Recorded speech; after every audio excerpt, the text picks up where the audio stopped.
Welcome to Vulnerable Relationships. AITA for hating my mentally handicapped sister. My sister is severely autistic and requires almost 24/7 attention. She is nonverbal and cannot take care of herself at all. Despite being only 12 years old, she is extremely destructive and violent. I hate her, and I know that's wrong, but it doesn't feel like it. I was only 6 years old when she was born, and since then, I've never had my parents' undivided attention. The world has revolved around her ever since I can remember. I was moved out of my room into the basement at 7 years old because she needed to be in the room next to my parents. All of my toys as a child were destroyed by her, and my parents ignored me when I complained. Even when I was 14, she destroyed a laptop that my school gave me, and I was the one who got in trouble. I am expected to take care of her and drop everything I'm doing for her. I can never make plans with my friends because my parents expect me to be there if they need me to take care of her. Even when I do somehow get time to myself, I'm required to leave if they need me. If I don't, I get punished. The most recent example of this was when I went to see the new Spider-Man movie and was grounded because I turned my phone off in the theater. It seems like I'm nothing more than a slave to them, and anything involving her overshadows me. This past week, I was chosen to give a speech at a school event. I was so excited, and my parents promised to be there, but they never showed. They claimed it was because of my sister. Anytime anything like this happens to me, they're too busy with her. I've held this in for so long, and it finally spilled out today. While talking about colleges with my father, he joked that I should get a degree that pays well so when they're gone, I can take care of my sister. I don't know why, but this caused me to break down. I cried and screamed about how it's always about her. I'm nothing more than a caretaker to them, but they always make it about her, and I'm expected to be her slave for the rest of my life. I've locked myself in my room since then, and my parents have not come to check on me. AITA here? Update 1. Kinda wow. Thank you for all the support and love you guys have given me. I never expected this post to reach the popularity it did. Thank you all.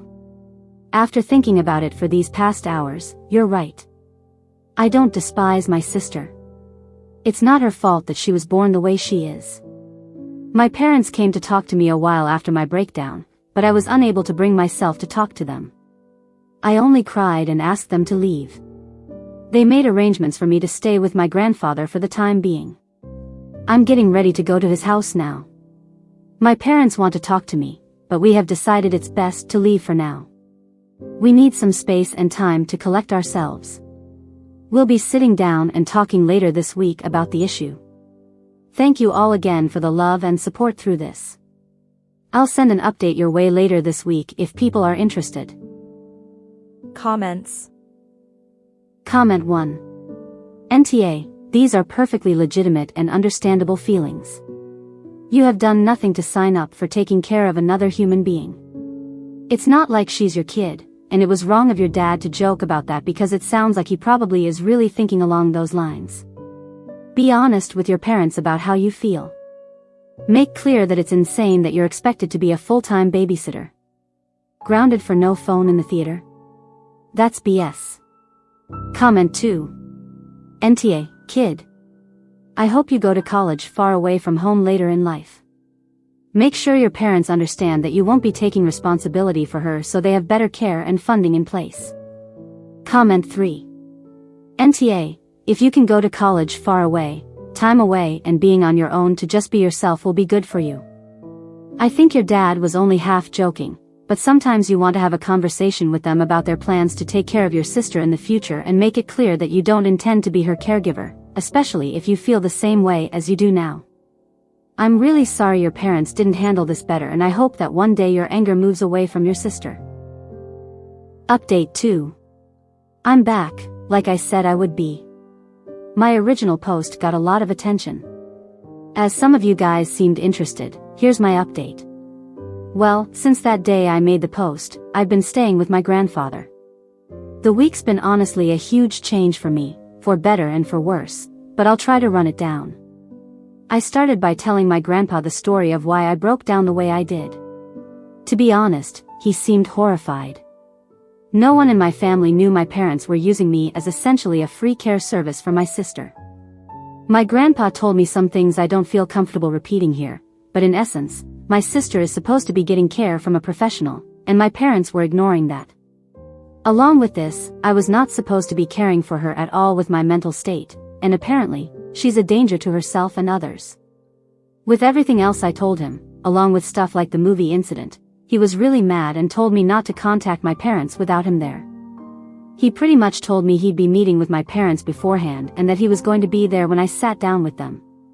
It didn't end here either. The rest of the week consisted of other family members checking in on me and telling me things my parents hid from me. This included the fact that my parents had been taking money from family to fund a caretaker that doesn't exist. Suffice to say, this week has been rough. But the upside is that even through all of this, my extended family has been giving me more love than I've felt in a while. My grandpa spent the last week making up for the time I've lost, encouraging me to spend time with friends and do things I want to do. My aunts and uncles have also been helping me through the week. Well, Saturday night, I sat down with my parents to talk. It went badly, to say the least. They came clean to me about everything. They told me things I will not repeat here, but they did not apologize.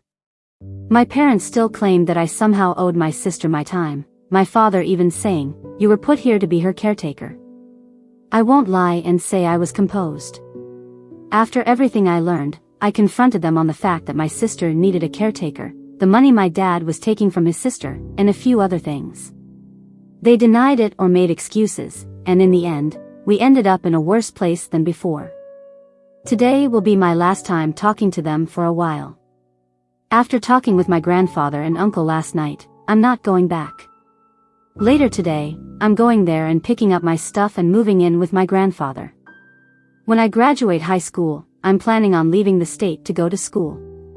My aunt has told me that the money she was sending my dad will instead be coming to me from now on. My parents have called me twice since Saturday, neither of them were to apologize, only to ask when I was coming home.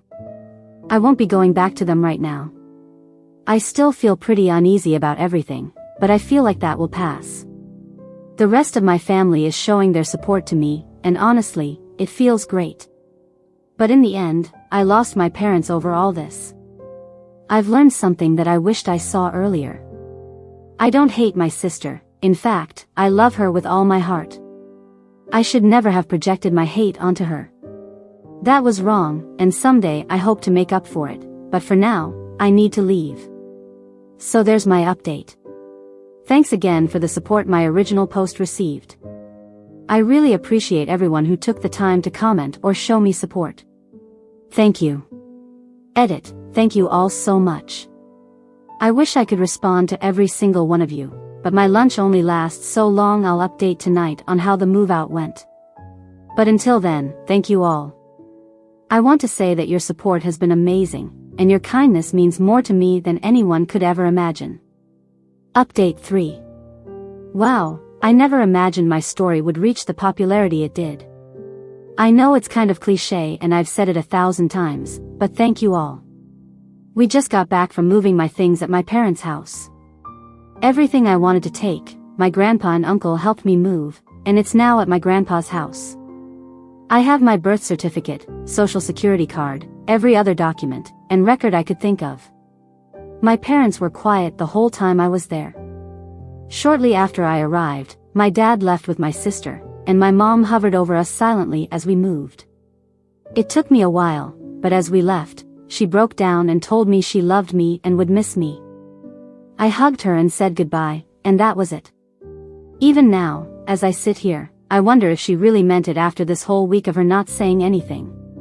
She waited till the end. I hope she meant it. Right now, though, I think I just need to look ahead. Maybe one day, my parents and I can reconnect. I hope so. Thank you for all the advice and love. It's been amazing. I'm glad that through this experience, I at least got some positives out of this mess. Will I come back? I don't know. If something happens and you guys still want an update, I may come around again. But for now, I'm going to move on. For all those out there who shared their stories with me, Thank you. Thanks for watching the video. Please consider leaving a like and subscribing. See you in the next video.